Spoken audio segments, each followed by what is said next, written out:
24 ساڵی 1970 کاتێک هاونیشتیمانیانی قەڵاتزێ سەرقاڵی ژیانی تایبەتی خۆیان بوون، 4 فڕۆکەی سیخۆی حکوومەتی بەعسی ڕووخاو بۆمبارانی کردن.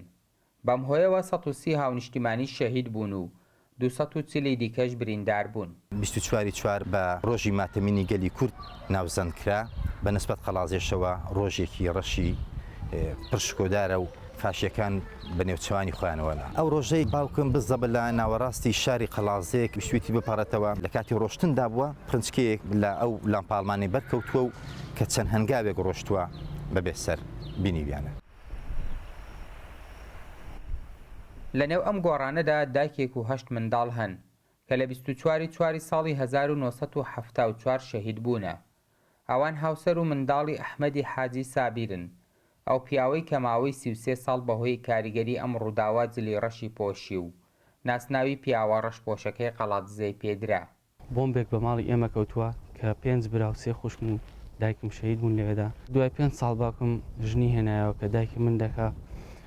ئێمە 6 منداڵین، 3 برا و 3 خوشکین کە هەمومان بە ناوی شەهیدەکانەوە کراینەوە سەربەرزین بوو ناوانەشەوە. باوکم لە ساڵی 74ەوە تاکو 2007 جلی ڕەشی دانەنا و نە سەیرانی کرد لەگەڵ ئێمە نەجێژنیشی کرد بۆ خاتری ئەو کارەساتەی کە بەسەری هاتووە.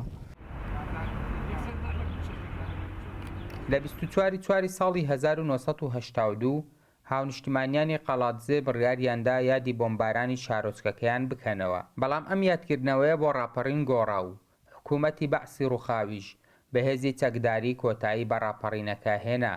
بەرەبەیانی 24 هاتیم بۆ سەر گۆڕی شەهیدانی 24 بۆ یادیان بکەینەوە. دوو شێرە ژنیان لێ شەهیدکردن خوشکەستەوبەر و دایکە ئامینە و 4 بریندار لە 4 تا 5 بریندار لە ناو خۆپێشاندەراندا کەوتەوە و نزیکەی 6 قوتابی کوڕ و 16 کچیشمان لێ ژیرە لە ئەمنی قەڵازێ.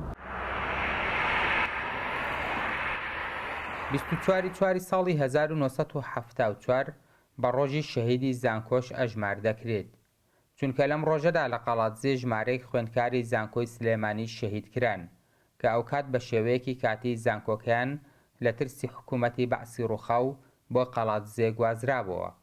لە دوای 42 ساڵ تا ئێستاش مۆنۆمنتێک لە قەڵاتزێ بۆ شەهیدانی 24 دروست نەکراوە.